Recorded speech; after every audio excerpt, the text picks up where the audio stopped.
ఆసుపత్రి పెట్టినందుకు చాలా పుణ్యం వారికి. పవన్ కళ్యాణ్ గారు పని నడిపిస్తున్నారు, న్యాయం చేయించి మందులు ఇస్తే కొన్నాళ్ళ పాటు దేవుడు దగ్గరికి వెళ్లకుండా ఏందంటూ ఉంటాం. ఆ పుణ్యం అంతా ఆడిదే. ఇంకా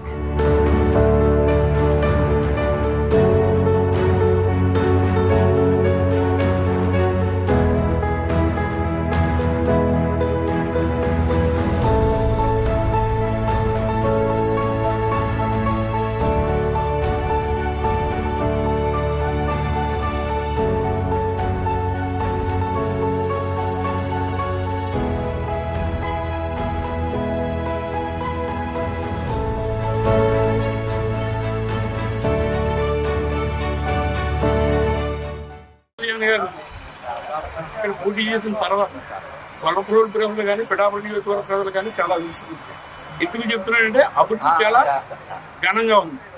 మా వల్లప్రోడ్కి వచ్చి వాటర్ ఇబ్బంది చాలా గట్టిగా ఉంది. వాటర్ అంటే ప్రజలు వాటర్ లేక అల్లాడిపోయేవారు.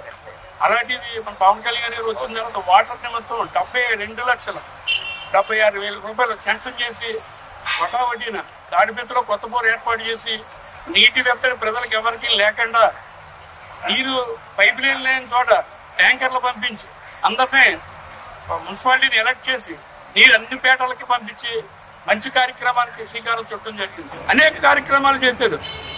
ఈ కార్యక్రమాలకు పవన్ కళ్యాణ్ గారు నిలబెట్టి సాక్ష్యమని మేము చెప్పగలుగుతున్నాం. కూటమి ప్రభుత్వం సహకారంతో ఈ పనులు అన్నీ జరుగుతున్నాయి. ఇంకా చాలా పనులు జరుగుతాయని మేము చెప్పడం జరుగుతుంది.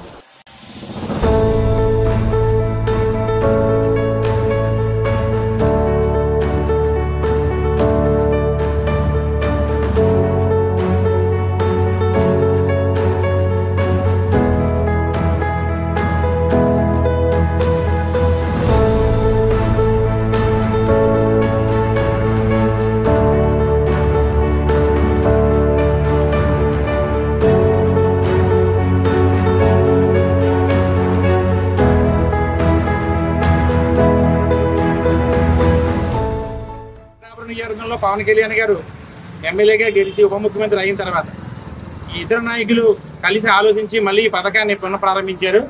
అలాగే స్కూళ్లలో డొక్కా సీతమ్మ మధ్యాహ్న భోజన పథకం మా పవన్ కళ్యాణ్ గారు ప్రారంభించారు. అది చాలా దిగ్విజయంగా జరుగుతుంది. అలాగే ఈ అన్నా క్యాంటీన్లు పాతవన్నీ కూడా మళ్ళీ ఓపెన్ చేశారు. ఇది మా గొల్లపురంలో మా పిఠాపురం కాన్స్టిట్యున్సీ మా గొల్లపురంలో ప్రారంభానికి రెడీగా ఉంది.